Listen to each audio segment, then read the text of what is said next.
कारण काय होतं आहे, तुम्हाला चांगले चांगले तुमचे रेसिपीज मिस होत आहेत. ह्या नवीन वर्ष म्हणून ह्याच्यातले जे फुलं असतात फक्त फुलं काढायचे आणि गोळामध्ये घालून तर आमची अशी मैफिल भरलेली आहे. परातीमध्ये पूर्ण तयार केलं आईसाहेबांनी.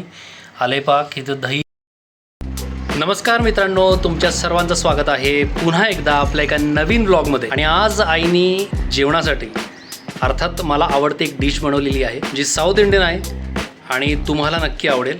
त्या पद्धतीचं सांबारसुद्धा आहे. सांगूनच टाकतो तुम्हाला, उडीद वडा सांबार. तर चला टेस्ट करूया. आणि काय करताय तुम्ही असे? कितींदा तुम्हाला सांगितलं आईचं चॅनल एकदा पहा. कारण काय होतं आहे, तुम्हाला चांगले चांगले तुमचे रेसिपीज मिस होत आहेत. काही नवीन रेसिपीज आहेत, काही वेगळ्या रेसिपीज आहेत जे तुमच्याकडनं मिस होत आहेत. तर मिस होऊ नये यासाठी नक्की एकदा तिच्या चॅनलला व्हिजिट करा. तुम्हाला आवडलं तर नक्की सबस्क्राईब करा. आणि आत्ता जे मी खाणार आहे उडीद वडा सांबार, तर ते सुद्धा रेसिपी तुम्हाला तिच्या चॅनलवर मिळेल. अर्थात ते शूट करायचं काम होतं आज, म्हणून आज ती डिश बनवली होती आईनी. त्याचं शूट पण झालेलं आहे आणि ते तिच्या चॅनलवर येणारच आहे. तर नक्की तुम्हीसुद्धा व्हिजिट करा आणि तुम्हीसुद्धा आस्वाद घ्या, बनवा, टेस्ट करा आणि इतरांनाही खायला घाला. माझ्या आवडतं डिश आहे. मी उडीद वडा घेतलेला आहे. तर यावर घेतो अस्सल मस्त आणि साऊथ स्टाईल सांबार. ओ हो,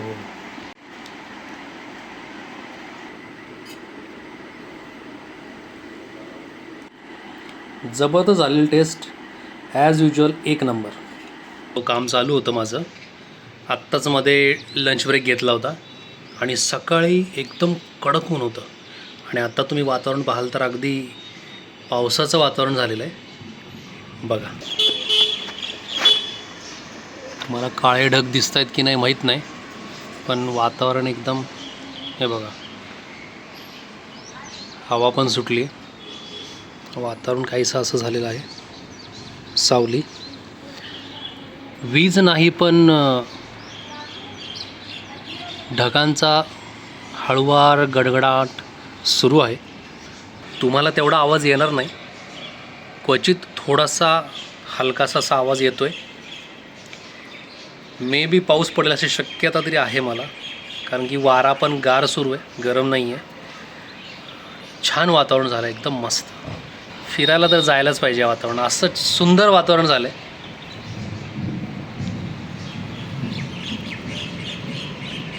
आला का आवाज तुम्हाला? थोडा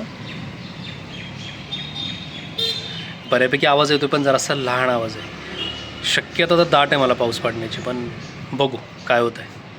काही तासानंतरच, म्हणजे साधारण 1 ते 2 तासानंतरच परत वातावरण जैसे थे वैसे असं झालेलं आहे. वाटलं होतं पाऊस पडेल, पण जो हव्यामध्ये किंवा जो मस्तपैकी एक सुगंध सुटलेला आहे पावसाचा, तो मात्र येतो आहे. पण परत ऊन व्यवस्थित आलेलं आहे, सगळं ढग क्लिअर झालेले आहेत सगळे. वाटलं होतं पाऊस येईल, कारण की ढगांचा गडगडाट चांगला नंतर वाढला होता. हरकत नाही, निसर्गाची किमया, निसर्गाचे खेळ.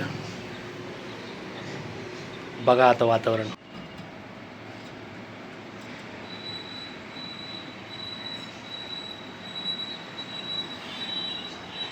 मला दिसत असेल ऊन या साईडला पडले बघा. ह्याच्यावरून तुम्ही अंदाज लावा आता. निसर्गाच्या मनात नक्की काय आहे आणि कधी काय येईल हे कोणीच सांगू शकत नाही. मगाशी तुम्हाला दाखवलं तर मी कडक ऊन पडलेलं होतं, पण नाही, आता पाऊस पडतो आहे. खालचं रूप बघू नका, तिथं सगळं कबुतरांनी घाण करून ठेवलेली आहे. पण इथं तुम्ही बाकी बघू शकता. तुम्हाला दाखवू कसं पाऊस पडतो आहे.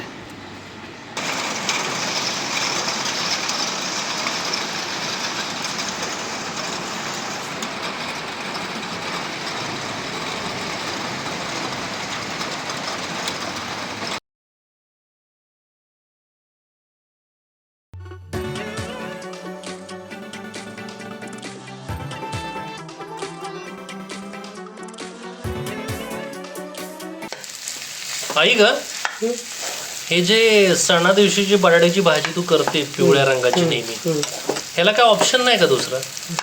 प्रिपरेशन केलं तसं होतंय, पण हे असंच करायला लागतं. म्हणजे सणाला बटाट्याची ज्वारी ऐवजी दुसरं काही घेतलं तर काहीच करावं लागतं. हेच करायला लागतं, देवाला हेच आवडतं.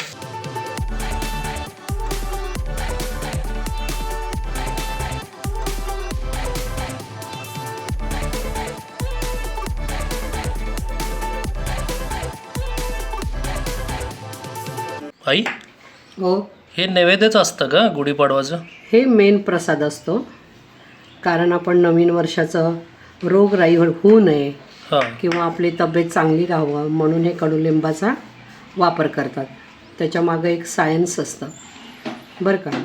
आणि ही जी फुलं असतात ह्या ऋतूमध्ये, हे आंब्याच्या ऋतूमध्ये ही फुलं अशी असतात. हे कडुलिंबाचं पान आहेत आणि ही फुलं आहेत. अच्छा. ही फुलं हे एक झाल्यावर ह्याच्या मागे एक फळ येतं, म्हणजे बिया. हां. त्याच्या आधी हा नवीन वर्ष म्हणून ह्याच्यातले जे फुलं असतात फक्त फुलं काढायचे आणि गोळामध्ये घालून त्या निमित्ताने आधी हे खाऊन घ्यायचं प्रसाद, आणि मग नंतर गोडाचा प्रसाद खायचा तुम्ही. हे प्रकृतीला खूप चांगलं असतं. रोज ह्याचा रस पितात. म्हणजे हे महत्वाचं आहे प्रसाद गुढीपाडवायला. हो, हा हे नैवेद्य महत्त्वाचा दाखवला प्रसाद. जातो हो. का? अच्छा. फूल आणि गुळ, हम्म. कडुलिंबाची फुलं. फार कडवट लागत असेल नाही? नाही, कडवट खायला पाहिजे. औषध कसं असतं, गोड असतं का? ह्याचं पानाचं रस पितात अर्धा अर्धा ग्लास सकाळी.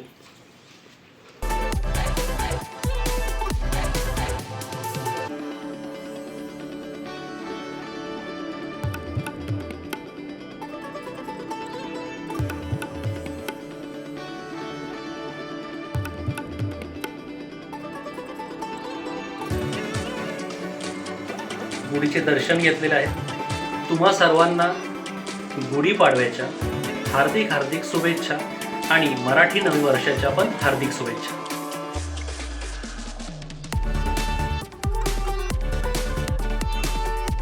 तर चला मग, नैवेद्य दाखवून झालेलं आहे गुढीला. आता आपण जेऊया, बघूया काय काय मेनू आहे आज सणाच्या थाळीमध्ये. सणाचं जेवण तयार आहे आणि हे नैवेद्याचं ताट मला दिलं गेलेलं आहे. तर जेवणात आहे पुरी, आम्रखंड, भात, वरण, पापड, बटाट्याची भाजी.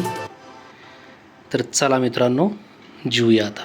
आज गुढीपाडव्यानिमित्त जेवण गोडधोड होतंच, त्याच्यामुळं तास दीड तास झालं जेवून कामाला बसलो होतो, पण इतकी गुंगी यायला लागली की काय सुधरतच नाही आहे.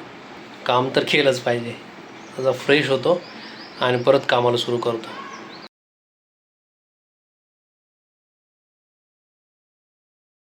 तर आज आहे 20 मार्च आणि आज आहे श्री स्वामी समर्थांचा प्रकट दिन. आत्ता स्वामींची पूजा झालेली आहे आणि माझा लाडका भाचा सुद्धा आलेला आहे. फुल धमाल चालू आहे आणि आई स्पेशल माझ्या बहिणीसाठी आणि माझ्यासाठी स्पेशल डिश बनवते, आलेपाक, जे साऊथ साईडचं फेमस डिश आहे. तर ते ती बनवत आहे आणि मी बसलो आहे कामाला. म्हटलं तुम्हाला अपडेट द्यावं.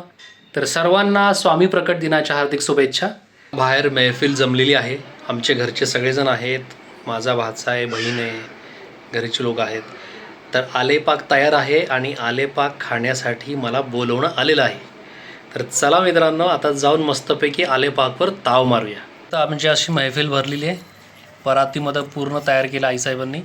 आलेपाक, इथं दही आहे, अशी सगळी मैफिल जमली. आणि हे आलेपाक सोबत एक लाडू असतो. हे कसं असतं हे थोडक्यात माहिती दे याच्याबद्दल जरा मोठ्या आवाजात. तिखट असतं काय? आणि याच्यासोबत मिक्स करून खायचं. हां, आणि उसाचा रस घ्यायचा. अच्छा, आता उसाचा रस तर नाही आणला, पण चला. आणि आमच्या इथे चेंडू आलेला आहे. हाय म्हण चेंडू. हाय हाय. या खायला, या खायला. लाईक करा, सबस्क्राईब करा, असं कर, असं कर. तुम्हाला हा व्हिडिओ आवडल्यास नक्की लाईक करा आणि माझ्या चॅनलला तेवढं सबस्क्राईब नक्की करा. धन्यवाद.